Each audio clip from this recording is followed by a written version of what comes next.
Tolega, weevi sammuu namaa keessa jiru walii wajjiniin ilaalaa jirra. Inni akkaataa nu itti ofii keenya tasgabbeessinee jireenya isa ta'uu barbaannu sana taanuuf baay'ee nu gargaara isa beekuuni. Akkamittiin sammuun keenya akka hojjetu bayeessa goonee barreechuudha. Iddoo gurguddaa afuritti hirree ilaalla weevii kana. Isa keessaa isa jalqabaa lamaan ilaalleerra. Beettaadhaa fi alfaa ilaalleerra. Beettaan lafa nuyi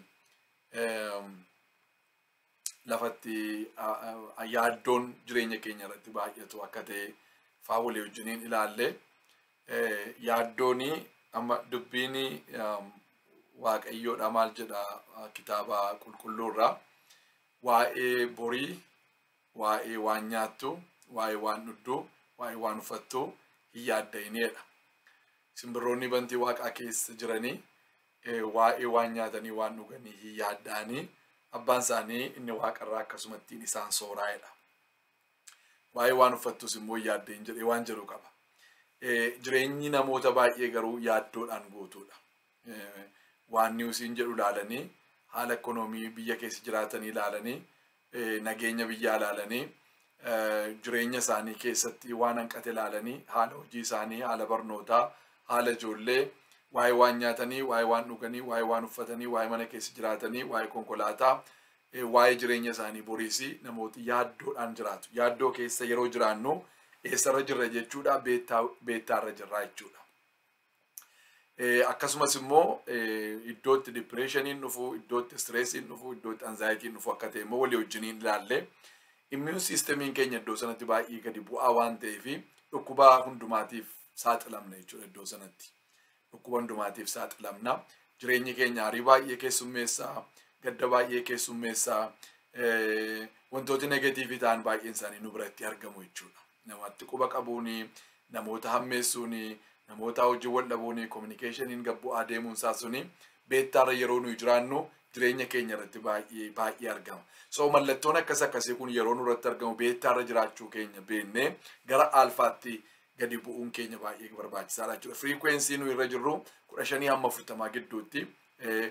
Frequency kanarra gaafa ofii keenya teessifnu niiroonsiin sammuu keenya keessa jiranii electrical signalii isaan gadhiisanidha jechuudha kun. So isaan akkasii kana nuu kenna gaa. Isaan akkasii kana waan nuu kennuufi baay'ee seriyeesii taane beettaarraa gara alfaatti gadi bu'uu yaaluun baay'ee barbaachisaadha. Gara beettaatti kan nuyi ol baanu gaafa barsiifnu, gaafa leenjii garaagaraa laannu, gaafa walgahii geggeessinu, gaafa yoo gaazexeessota taane, gaafa niwusii dubbannu, gaafa aakteroota gaafa taane, gaafa wantoota barbaachisu muuvii barbaachisu diraamaa siniimaa barbaachisu sana gaafa hojii nu barbaachisu sana hojjennutu conscious mindidhaan iddoo sana jirra waan ta'eef yeroo itti conscious keenya yuuzii godhuu barbaannutti hojii sana duwwaa taargeetii goonee gara iddoo sanaatti ol baanee erga hojii keenya raawwanne garuu gara alfaatti dafnee gad deebi'uun baay'ee barbaachisaa akka ta'e beekuun barbaachisaadha. Sammuu keenya keessa wantoota nam'anii jiran kamiin iyyuu of keessaa haquu hin dandeenye jechuudha. Sammuu keenya kana tasgabbeessuu hin dandeenye. Namooti yeroo baay'ee anzaayitiin, dipireeshiniin, stresiin, dhukkubbiin mataa wantoonni akkasii yeroo dhufu wanti isaan godhanii gara mana yaala dhaquudhaa qoricha fudhachuudhaa qoricharra waggaa dheeraa taa'u jechuudha. Isumaan iyyuu fayyuu hin dandeenyu. Isumaan akka kana ta'e fayyuu hin dandeenyu. Kanaafuu maal gochuudhaa mediteeshiniidhaanii gara alfaatti gadi bu'uun baay'ee barbaachisaa akka ta'e walii wajjin ilaaluu yaalle. Alfaan isa lammaffaati. Alfaanii sagalii kaasee amma 14tti isa jiruudha. Frequency'n isaa iddoon kun intiniidha maanni meditationii lafatti jalqabnuudha. Lafatti meditationiin iddoon itti jalqabuudha. Relaxationiin lafanni itti jalqabuudha. Relax gochuu jalqabaa dhanni keenya iddoo kanatti sammuun keenya jeeqama isaa beettaarra yeroo ture keessaa yeroo inni itti tasgabbaa'uudha jechuudha. Yeroon kuni alfaan kuni yoo baranne barumsaa fi barumsa kamiinuu barachuu hin dandeenye jechuudha. Alfaa irratti gabbuune namooti barumsi naan galu jettanii beettaa keessa jirtu jechuudha. Kanaaf dhattanii alfaatti gaafa gadi buutanii alfaan lafatti sammuun keenya barumsa akka dinqiitti qabatudha. Yoo istadii goone yookaan yoo qorachaa irra ta'e qormaati keenya iddoon itti baay'ee nuu galuudha. Lafa nu itti waa uumu yaadi waa uumuudha lafa itti filoo nuu godhuudha. Yaadi waa uumuudha lafa itti filoo godhuudha. Lafatti sammuun keenya deebi'ee restore godhuudha. Restore goona deebinee sammuun keenya hin haara'aa jechuudha. Iddoo dura tureetu deebi'achiyaas. Amaloota barbaachisoo hin taane isa arganne sana beektaa keessa tarii inni kaan yeroo sammuun isaa jeeqamee aarii ta'ee yeroo dhiphateedhu inni kaan gara xuuxuu inni kaan gara diraaga garaa fudhachuu inni kaan gara dhugaatii namoonni iddoo garaa dhaqu of qabbaneessuudhaan inni kaan gara kaazinoodhaa kumaara taphachuudhaaf iddoo meeqa dhaqa namooti amma gaa amaloota hin barbaachifne isaa horanne sanaa alfaara yeroo dhufnu melt out godha amaloonni sun sodaan garaa fears phobia isaan kun hundumtu yeroo isaanitti nu keessaa ba'aniidha. Anxiety, depression, stress akkasumas immoo paanikii gochuun jira yoo ta'e melt out yeroo isaanitti godhaniidha jechuudha iddoo kanatti. Namummaan keenya baay'ee iddoon itti tasgabbaa'uudha, nagaan keenya iddoon itti guutuu ta'uudha. Leerii isa jalqabaati jechuudha kun subconscious mind keenyaaf. Akkasumas immoo lafa nu itti xiyyaafachuu jalqabnu ta'a iddoon kuni. Kanaaf iddoo kanatti sammuun keenya baay'ee powerful ta'a, gammachuun keenya guddaa ta'a, confidence hin horannaa. Iddoo kana jechuudha iddoo nuyi baay'ee barbaannu dhugaa isiniin jechuudhaafi iddoo kana iddoo nuyi baay'ee barbaannu. Inni sadaffaani Thetaadha. Theta waves irra yoo jiraanne immoo inni kun immoo maal caalaa baay'ee gaariidha, alpha caalaa baay'ee gaariidha jechuudha kun. Frequency'n keenya frequency'n alfaadha. 9:14tti jira inni kun garuu 4 kaasee hamma 8tti waan jiru jechuudha. Kuni amma akkuma nama irriba ishee jalqabaa keessa jiruuti. Akkuma nama irribitti dhufaa jiru, irribi qabaa jiru jechuudha jireenyi keenya inni kun. Relaxation'n keenya iddoo kanatti maal ta'a? Deep ta'a. Baay'ee barbaachisaadha jechuudha kun. Relaxation'n keenya baay'ee deep ta'a. Okay, isa kanatu mee walii wajjin ilaalla. Thetaarra yeroo geenyu maanni benefitiin isaasa jedhuni tokkoon isinii wajjiniin ilaaluu yaala. Tokko sila meditationin keenya alfaarra yeroo ture maal ture jalqabarra ture. Reefu meditationii jalqabaa jechuudha. Meditationii isa jalqabaati. Amma garuu maal taane irraa deep meditationii keessa galleerra jechuudha. Meditationin keenya baay'ee isa gaffagoo keessa galeera.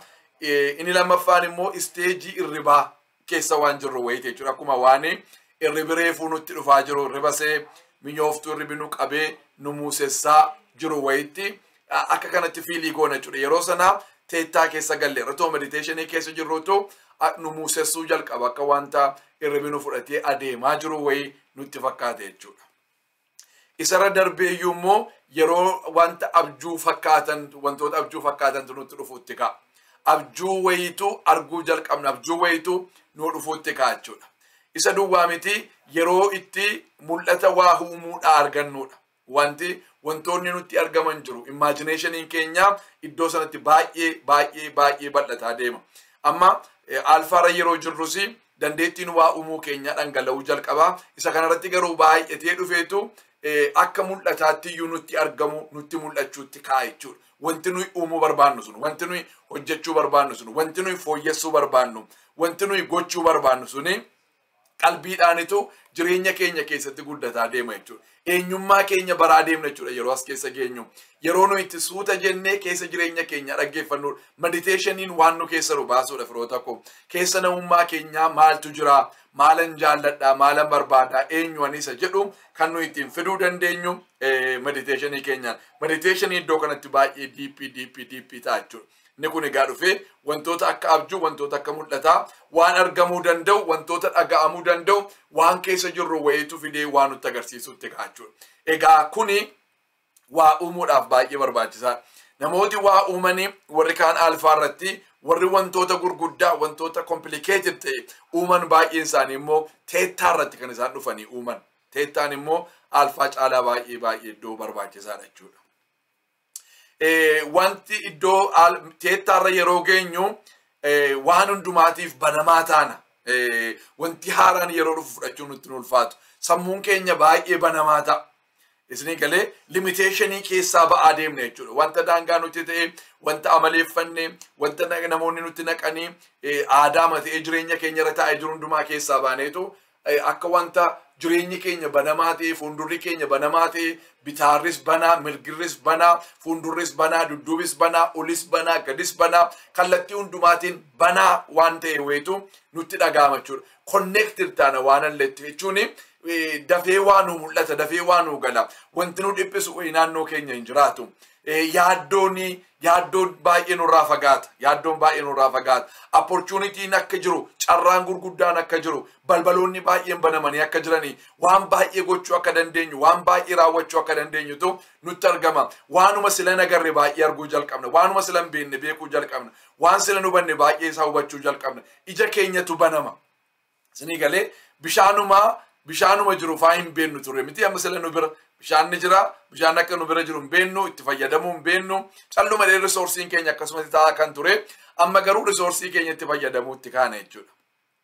Resourcii keenya itti fayyadamu resourcii keenya itti gargaaramu lafarra jirrutti laficha keessa maaltu jira jechuudha dhufa laficha irratti atamittiin qotee midhaan baay'ee galfadha jechuudha jira bishaan mana koo gajjallaa irratti maal hojjechuu hin danda'a gaara mana koo biraa irratti maal hojjechuu hin danda'a biyya koo keessatti maal hojjechuu hin danda'a ana keessa hojii maaliitu jira oppenii taana wanti hundumtuu banaa ta'e nu fuuldura ta'a.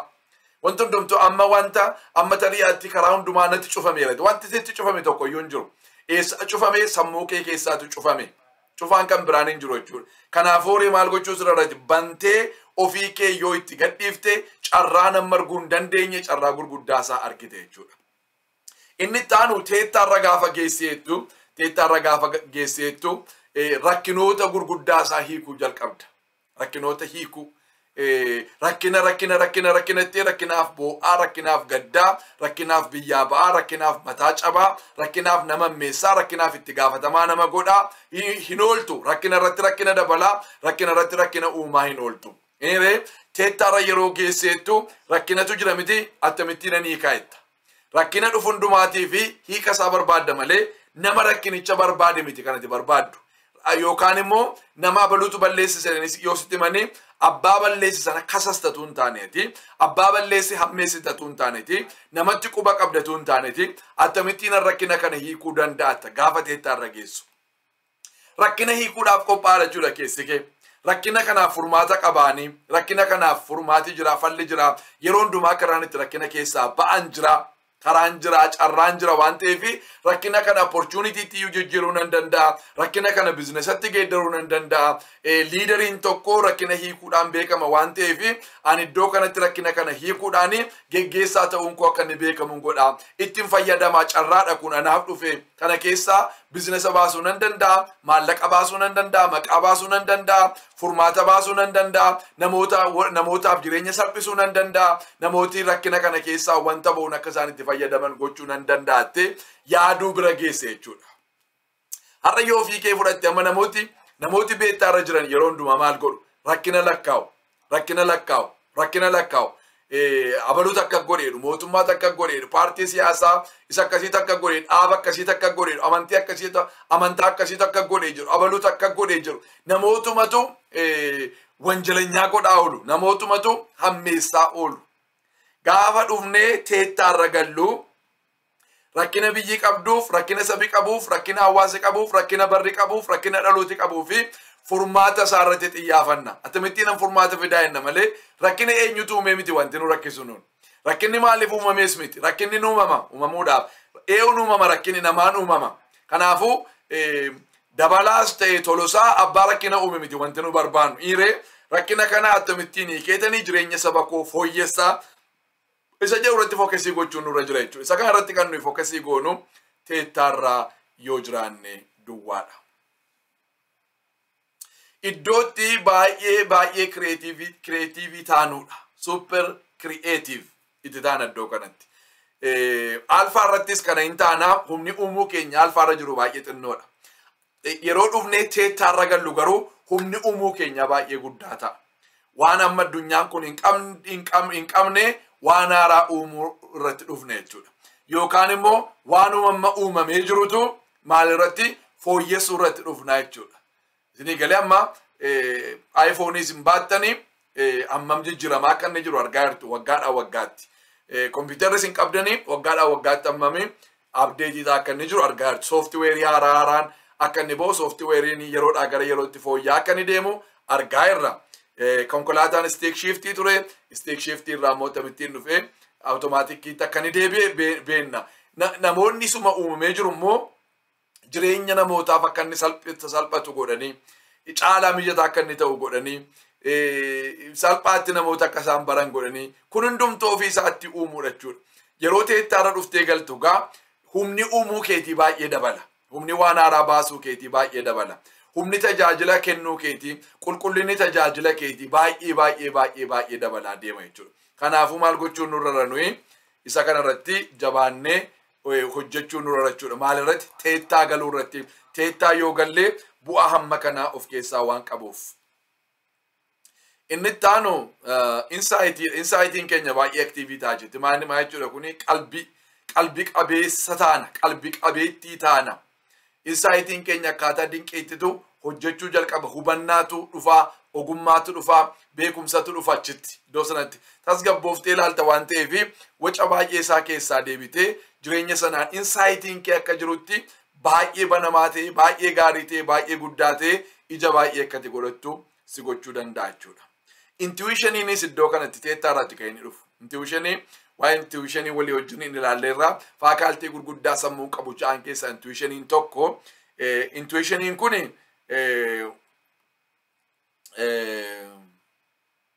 kan ofumaan deeggarsa malee hojjetamu jechuudha. Intuishinii afaan Oromoo isaan ilaalaa ture. Kan ofumaan deeggarsa malee baramu, mana barumsaa utuu hin naqin yookaan gorsa nama kan biraa malee yaada namni kan biraatu nuun kennin akkasumatti waan beennu wayi ni galee akkasumatti waan beektan wayi inni kuni namni foonii hafuuraa dhandha siniin jedheera addunyaa hafuuraarraa dhufa jechuudha. Addunyaa hafuurarraa inni dhufu sammuu faakaaltii sammuu keenya isa gurguddaa ja'an keessaa intuishinii irra kan inni dhufu. Intuishiniin kun egaa waa'ee waan tokko beeku, waa'ee baraa beeku, waa'ee waan hin jirre tokko beekanii akka wanta inni jirutti arganii as fidanii waan sana hojjetanii bu'aa isaa hundumaa wajjin fidanii addunyaadhaa wajjiniin waan addunyaan hin beekne waan haaraa wayii fidanii wajjin wal beeksisu jechuudha. Kanaaf amma fakkeenyaaf Wright Brothersiin xiyyaara hojjechuu lafa isaan dhaqanii baran hin jiru. Nama wayirraa hin barre, kolleejjii wayitiin barre, koominitii irraa hin barre, abbaarraa hin barre, haadharraa hin barre, eenyurraa hin barre jechuudha. Namichi konkolaataa uume namarraa bare hin qabu. Namichi ibsaa uume namarraa bare hin qabu. Warri waan uuman hundumti isaanii waanirraa baranii miti. Isaan dura waan jiru waan ta'eefitu waan akkasumattiin intuishinii isaaniirra dhufe jechuudha. Hafuura isaaniirraatu gara intuishinii isaaniirra dhufe. Intuishiniin keenya kan inni dhufu teettaa irratti. Intuishiniin akka inni hojjetu yoo barbaanne beettaa irraa gara alfaatti, alfaa irraa gara teettaatti dhufuutu nurraa jechuudha. Yeroo teettaa bira dhufnee geenyu addunyaa hafuuraatii wajjiniin communicate gochuu jalqabna. Addunyaa hafuuraatii wajjin yeroo wal agarru intuishiniitu uumama jechuudha. Intuishiniin maanni utuu namni tokko nun barsiisin waa baruu jechuudha. Utuu namni tokko nun barsiisin waa baruu, waan haaraa wayii, waan addunyaan kun hin beekne, waan kolleejjiin isaa, yuunivarsiitiin isaa hin jirre, waan kitaabi isaa hin jirre, waan oodiyoon isaa hin jirre, waan namni nama gorsuu hin jirre, waan haaraa tokko addunyaa kanaa wajjin fidanii wal barsiisuu jechuudha inni. Ittaanee inspirationii kaka'umsatu ta'a. Waa gochuudhaaf kaka'umsa qabna jechuudha.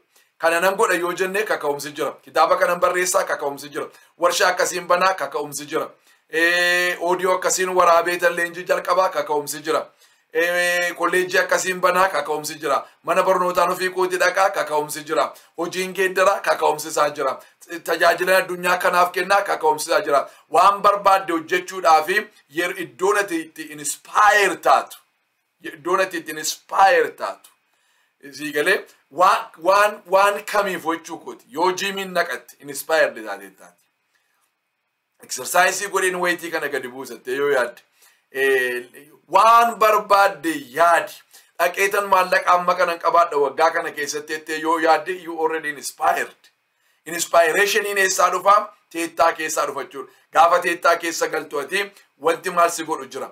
Wanti inspire si godhu jira. Wanti si kakaasu jira. Dammaqaadha jechuudha jireenyi kee kun. Kamiin hojjechuudhaafu waan fedheef iyyuu addunyaa haaraa ati keessa galuuf jettuu fi mul'ata keessa guddaa sanaa fi abjuu keessa dhugaa sanaa fi maal ta'e jechuudha inspired taateettaa jechuudha teettaa keessatti. iddoon kun ammoo deeper subconscious to super conscious mind waan isin dinqu alfaara yeroo turre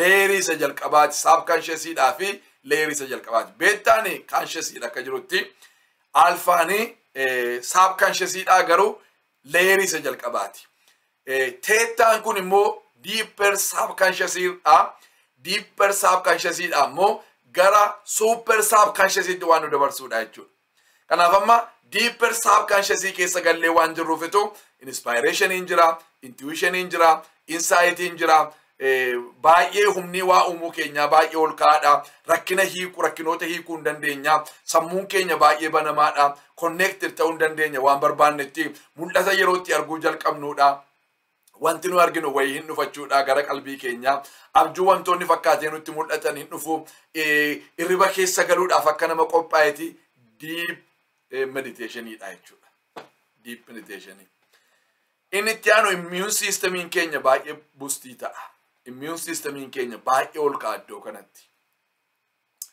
immune system keenya sababii baay'ee ol ka'uu fi dhukkuba ala kanaa dhufu hunduma saadhanni keenya ofirraa ifachuu danda'a jechuudha dhukkuboota halluu haa ta'u dhukkuba kaanserii haa ta'u dhukkuba mataa haa ta'u dhukkuba kalee haa ta'u dhukkuba onnee haa ta'u dhukkuba garaachaa haa ta'u dhukkuba dhiibbaa dhiigaa haa ta'u dhukkuba sukkaaraa haa ta'u paralyzed miillatee haa ta'u dudda cabee haa ta'u lafee cabee haa ta'u waan barbaadan jedhaa isinii immune system keenya kun baay'ee guddatee waan jiruufi iddoo nuyitti fayyinus teettaa keessatti jechuudha teettaa keessa gaafa teessaneettanii meditate gootanii fayyaa keessan guutummaatti deeffachuu lafa isinitti dandeessanidha baay'ee barbaachisaadha kun lafatti dhanni keenya dhukkuba akka ittiin dhufneef dhukkuba ofirraa dhowwuudhaaf yeroo inni immune system isaa itti jabaatudha dhukkubi dhanna keenya keessa jirus yoo jiraate yeroo inni itti raawwatee melt out godhee keessa jireenya keenyaatii ba'ee dhukkuba kamirraayyuu yeroo itti firii taanudha jechuudha teettaan baay'ee barbaachisaadha kanaafuu teettaatti gad of buusuun keenya frequency isaa 4-8 gochuun keenya baay'ee barbaachisaa inni taanu deeply relaxed inni kun ammoo isa kan alpha caalaa iddoon relax goonudha relaxation in jalqaba alpha irratti theta irratti immoo deep ta'a jechuudha isa gadi fagoo ta'a jechuudha gadi fagoo keessa linneetu maal goona imagine goone jechuudha yeroo isa gooneennu dhukkubi jireenya keenya keessa jiru hundumtu hin baachuudha gammachuun ofii isaatti humna waan qabuuf iddoo teettaa keessatti irribi nuyi qabnu baay'ee irriba qulqulluudha baay'ee irriba gaariidha qoricha malee rafuun hin danda'ama jechuudha iddoo kanatti teettaa keessa jiraattee qorichaan rafuun sirra hin jiru qoricha malee iddoo atitti rafuu dandeessudha iddoon kuni emotionally intelligence taana yeroo akkas taanu emotionally keenya baay'ee intelligence isaa baay'ee ol kaa'ata kanaaf firoota koo teettaarra ga'uudhaaf hojjenna jechuudha beettaarra gara alfaatti gad of buusa alfaarraa immoo gara teettaatti gad of buusa teettaarra tura warri please beettaa keessa hin turina beettaa keessa yeroo hundumaa gallee ba'uun nurrara gallee waan hojjenne kaanshasii keenya waan hojjenne gara alfaarra dhufuun nurrara alfaarra takka arga sammuu keenya xabatee booddee alfaarraa immoo gara teettaatti gadi buusuun keenya baay'ee barbaachisaadha akka kanattiin dhukkuboota jireenya keenya keessa nam'an amaloota barbaachisoo hin taane dubbii negatiivii ta'an dubbii waa hin baafne isa namni nurratti dubbate namni nuun jedhe isa waa'ee keenya namni yaadu hunduma isaa haqnee of keessaa balleessinee jireenya keenya indagina haaressinee dhufne hojii itti barbaadamneef kaayyootti dhalanne sanaa fi jiraachuu hin dandeenya jechuudha inni kun baay'ee barbaachisaadha kutaa itti aanutti isin fuudhee darbaa isa kana